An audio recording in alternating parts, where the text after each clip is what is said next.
As incríveis histórias de um navio fantasma.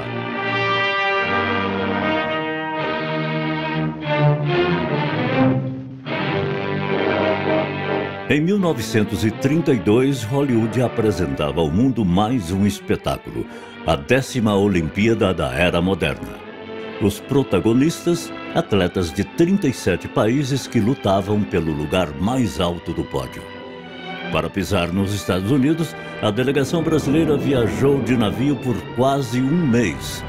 Não ganhamos nenhuma medalha, mas para o New York Times, nossa viagem superou qualquer outra narrativa de expedições olímpicas.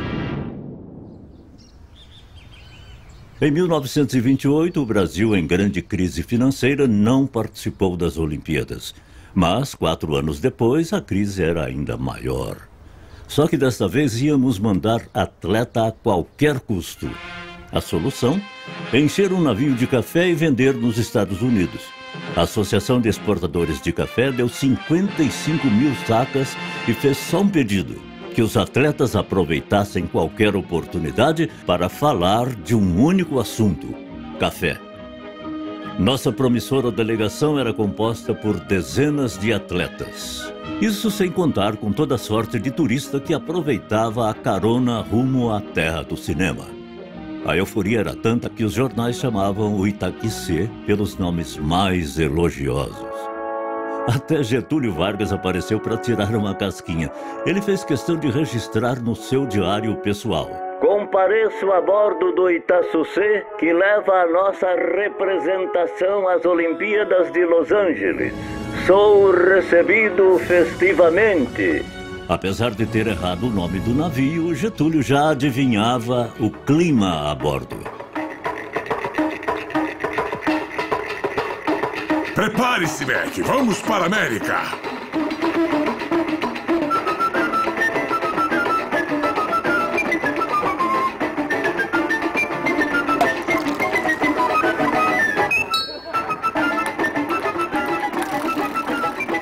No navio, tinha diversão e assunto de sobra. Para Pandiá Pires, um dos jornalistas a bordo, o Itaquissê fornecia episódios para todos os escritores do mundo. Segundo ele, se Victor Hugo estivesse vivo, teria munição para 50 volumes. Como Pandiá Pires não era Victor Hugo, lançou apenas um: Memórias de um Navio Fantasma. Um livro raro, quase tão fantasma como o próprio navio. No Itaquissê, o auge da alegria aconteceria ao atravessar a linha do Equador. Para batizar os que nunca tinham feito essa travessia, teve gente que se fantasiou de Netuno e outros seres do mar. Naquela espécie de carnaval, nem as damas escaparam do batizado. Mas no dia seguinte houve quem reclamasse. Não tinha visto a tal da linha do Equador.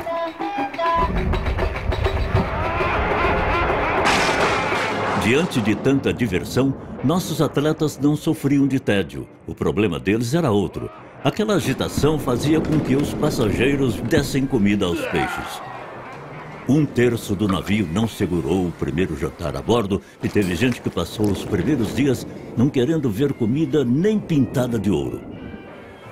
Aí, por falar em ouro, outro problema era treinar a bordo. Enquanto uns iam perdendo a forma, outros iam ganhando formas até demais. O pessoal do atletismo resolveu correr no convés. Já a turma da natação e do polo aquático teve que improvisar uma piscina. Não dava nem para dar 3 braçadas.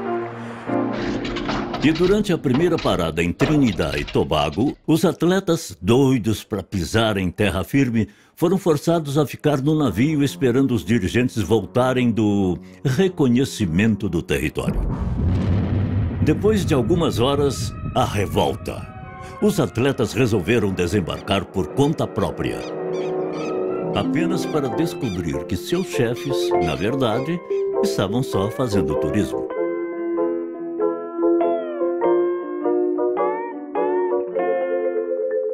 Para Silvio de Magalhães Padilha, recordista sul-americano dos 110 e 400 metros com barreiras, quando o assunto era esporte, a nave da alegria estava mais para a Torre de Babel. O Brasil viajava com uma delegação acéfala e os treinadores aprendiam mesmo era fazer farra. A insatisfação dos atletas com os cartolas quase virou briga. E a coisa toda só ficou mais calma quando ficou séria.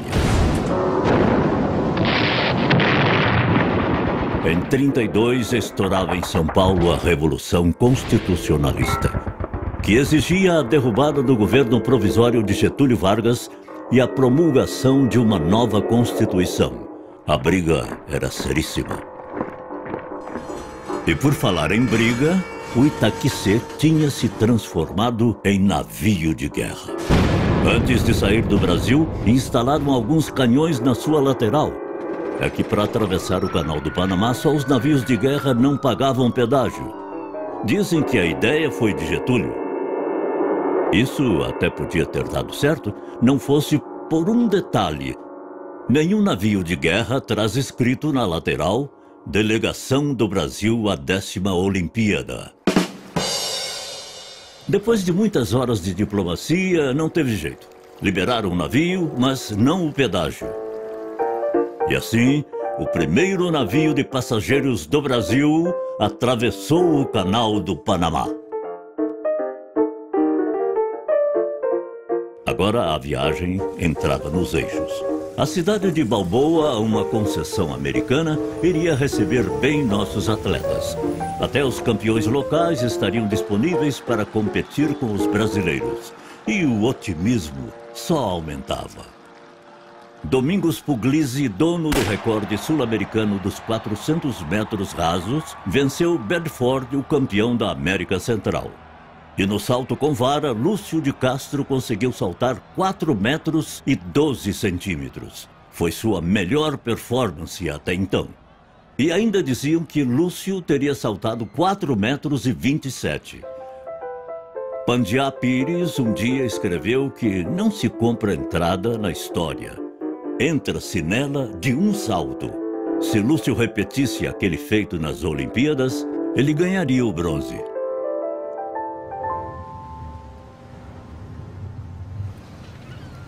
Depois de 27 dias de navio, faltando 8 para as Olimpíadas, os brasileiros chegaram em Los Angeles. O time sul-americano num clima alegre para o Clássico Mundial dos Esportes. A excitação era tão grande que, de acordo com os americanos, nossa equipe festiva fez questão de cantar o hino nacional. O teu cabelo não nega mulata, porque é mulata na cor. Vai agora, pega mulata, mulata quero teu amor. Nossos atletas queriam mais era sair bem na fita. Afinal, o registro do desembarque ia passar no cinema com som e tudo. E se pra gente era uma novidade filme falado, cantado então, nem se fala. Tudo graças ao astro Raul Julián, um brasileiro de sucesso em Hollywood. Mais do que isso, o nosso vencedor. When orchids bloom in the moonlight. Como um bom patrício, Julián usou de seu prestígio internacional e convenceu a Fox a filmar os brasileiros chegando em Los Angeles. A alegria, no entanto, durou pouco.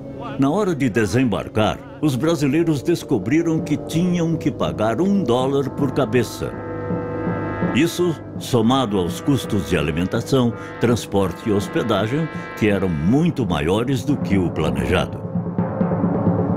No fim, os dirigentes decidiram que só desembarcaria quem tinha chance de medalha, ou quem pudesse se bancar. O resto seguiria para São Francisco junto com o café e, após algumas vendas programadas, voltaria para Los Angeles só às vésperas das Olimpíadas. News on the march!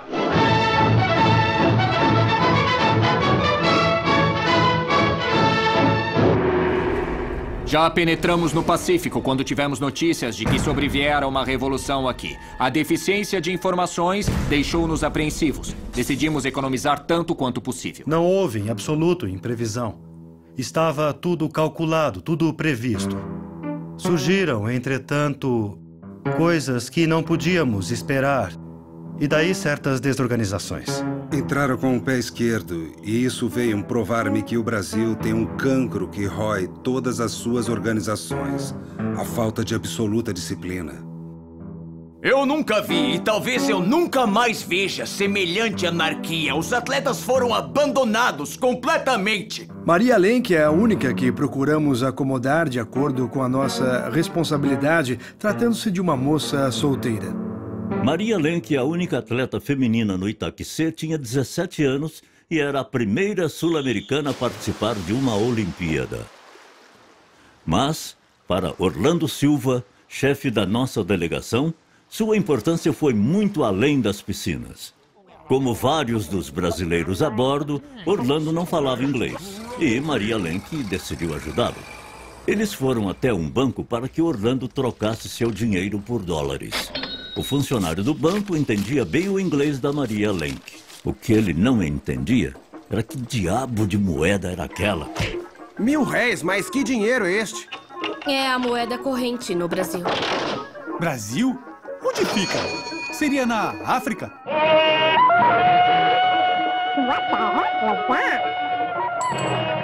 O Brasil está em revolução.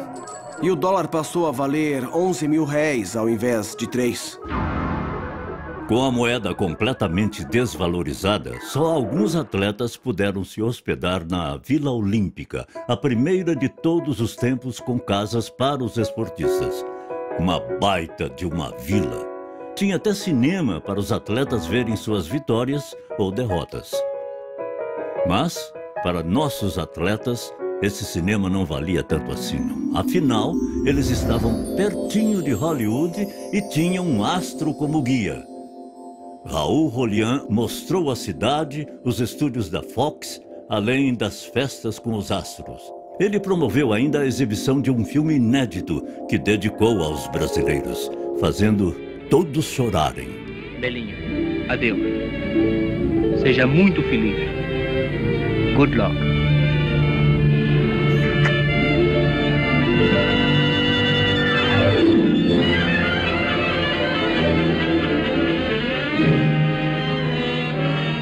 Mas Raul Julián não era o único brasileiro envolvido com cinema por ali. Turval Bellini, da equipe de remo, encarnaria o protagonista de Ganga Bruta, clássico do cinema brasileiro. Nos Estados Unidos também não era muito diferente. Os atletas viravam estrelas. Johnny Weissmuller, que já tinha 5 medalhas de ouro na natação, se tornou Tarzan, o homem macaco. Já os nossos heróis ainda eram heróis em potencial. Mas a esperança é a última que morre. Apenas posso dizer, se um dos nossos atletas conseguir um 3º lugar, proponho que se substitua a estátua do Cristo Redentor pelo do herói.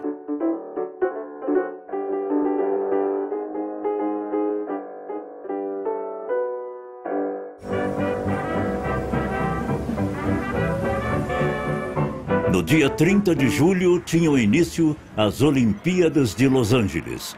Muitos recordes iam sendo batidos dia após dia.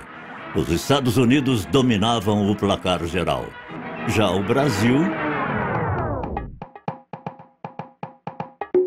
Estou bem e tenho grande esperança nos nossos atletas. Nossos melhores atletas competiram, mas foram poucos os que chegaram a uma final.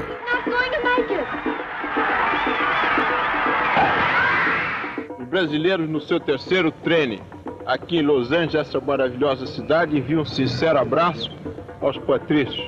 Alguns, vendo que a coisa não ia dar samba, acabaram desistindo. What's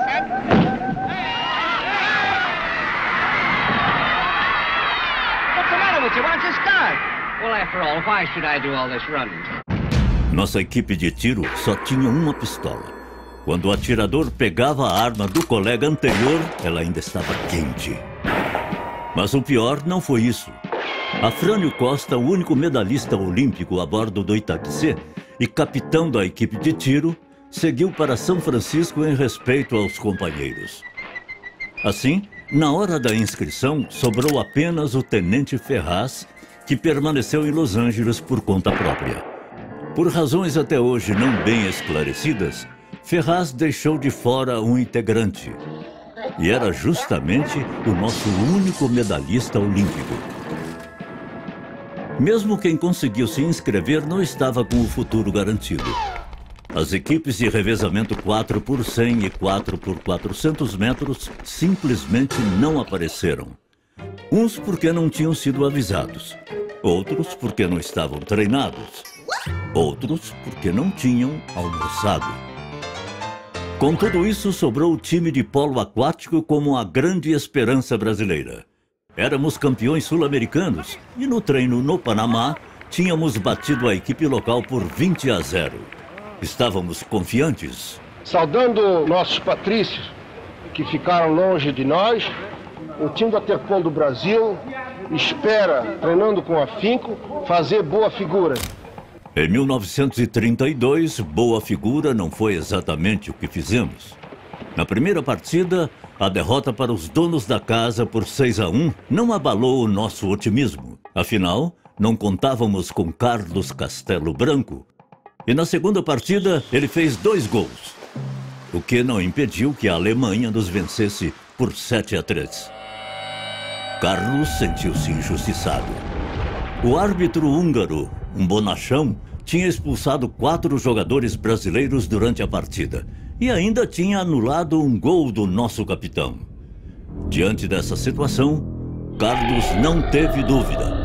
Ele e mais 2 jogadores saíram da piscina e foram bater no juiz. Foi a maior confusão. Até Raul Julián teve que se intrometer. Os atletas húngaros correram para socorrer o juiz, e eu, como torcida brasileiro, vendo que os meus estavam sós, fui obrigado a meter-me na briga, distribuindo alguns cascudos em perfeito estilo. O Comitê Olímpico chamou a turma. Eu servi de intérprete no inquérito, e ficou resolvida a desclassificação do time brasileiro. Avisei-os bastante de que cascudos aqui causam muito má impressão. Não ouviram e, afinal, obrigaram-me a apanhar também para defendê-los. E a punição foi além. Com a confusão, o time de polo aquático do Brasil foi impedido de participar de competições internacionais durante 20 anos. Nosso time tinha se transformado na vergonha de uma nação. O Brasil tinha ido longe demais e transformado o riso em idioma universal.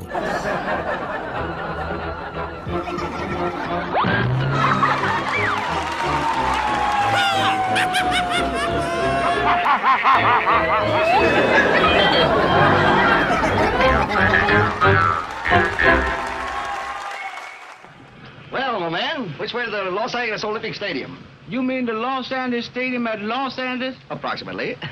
Well, that's in Los Angeles. About 470 miles that way. Aqui fica São Francisco.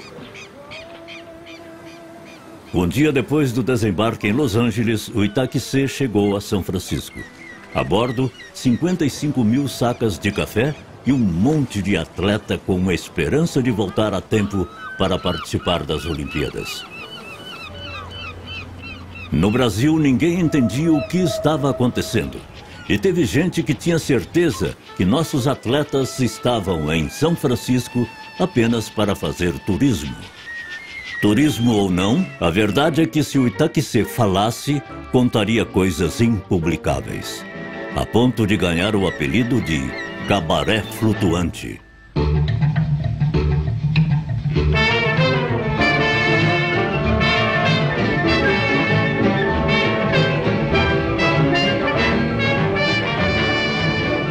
Além de café, o navio levava litros e litros de uma mercadoria rara nos Estados Unidos, a cachaça. O que em tempos do regime duro da lei seca era um doce convite a quebrar as regras. Mas no Itaquissé, ninguém precisava se preocupar com a lei. Afinal, o navio era considerado território estrangeiro. E depois de umas tantas de terra estrangeira, o navio mais parecia era a terra de ninguém. Passada a bebedeira, era hora de voltar para Los Angeles. O combinado era o Itaquissê retornar antes de começarem as Olimpíadas. Porém, no dia da partida, ela não aconteceu. E no dia seguinte, também não. O Itaquissê não tinha pago os impostos devidos e estava prestes a ser penhorado. We swear that we will take part in the Olympic Games in loyal competition, respecting the... Apesar de tanto esforço, nossos patrícios viam sua participação olímpica ir por água abaixo.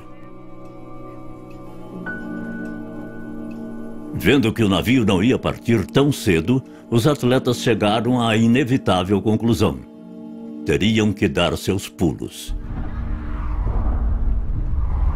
A distância entre São Francisco e Los Angeles é de 730 quilômetros.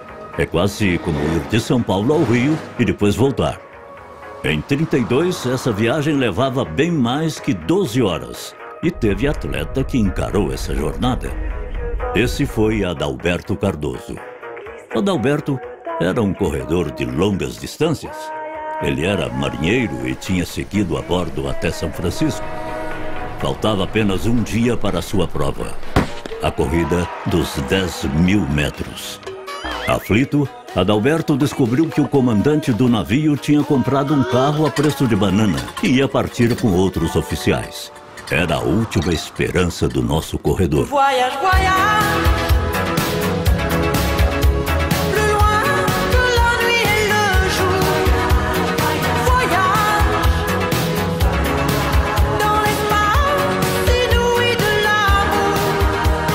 Já era noite, e o único jeito de chegar a tempo da prova de Adalberto era fazer a viagem de uma vez só, sem descanso. Mas, para aumentar o desespero, os brasileiros tiveram que parar 5 vezes para consertar panes no motor do carro. Às 5 horas da madrugada, o carro quebrou de vez. O local era bastante inusitado. Eles estavam bem em frente à mansão de William Hearst, o magnata americano que inspirou o cidadão Kane de Orson Welles. De carro quebrado em plena Xanadu, a poucas horas da prova de Adalberto, os brasileiros não tinham outra opção. Agora era a hora de ser criativo. Voyage, voyage.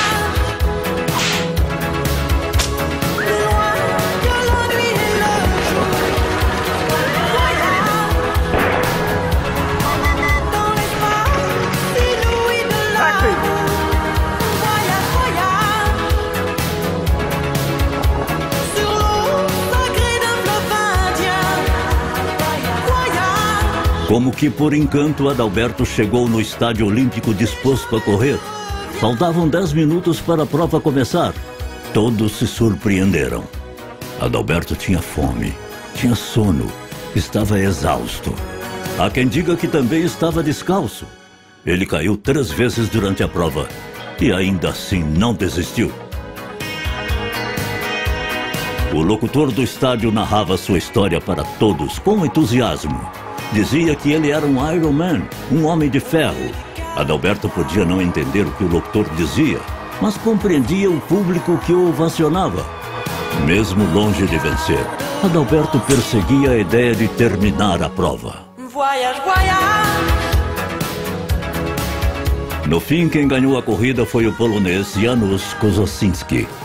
Embora estivesse 2 ou 3 voltas atrás, Adalberto conseguiu concluir o percurso. Nesse registro vemos que tem mesmo um homem correndo descalço. Mas, na verdade, é o mexicano J.M. Rodrigues. Adalberto é o número 33, o penúltimo colocado. Logo em seguida, ele ficaria tão para trás que todas as câmeras o esqueceriam.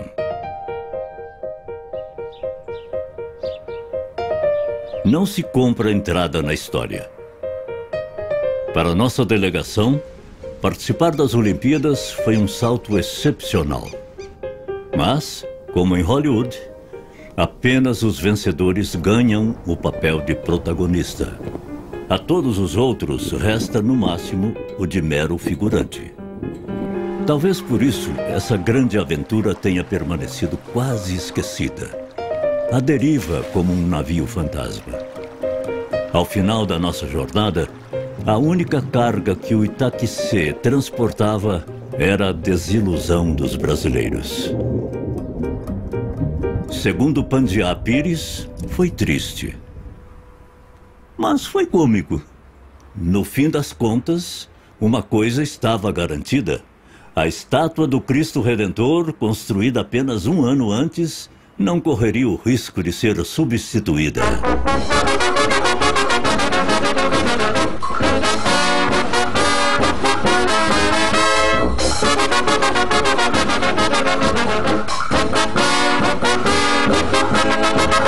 O teu cabelo não nega mulata, porque és mulata na cor. Mas como a cor não pega mulata, mulata eu quero teu amor.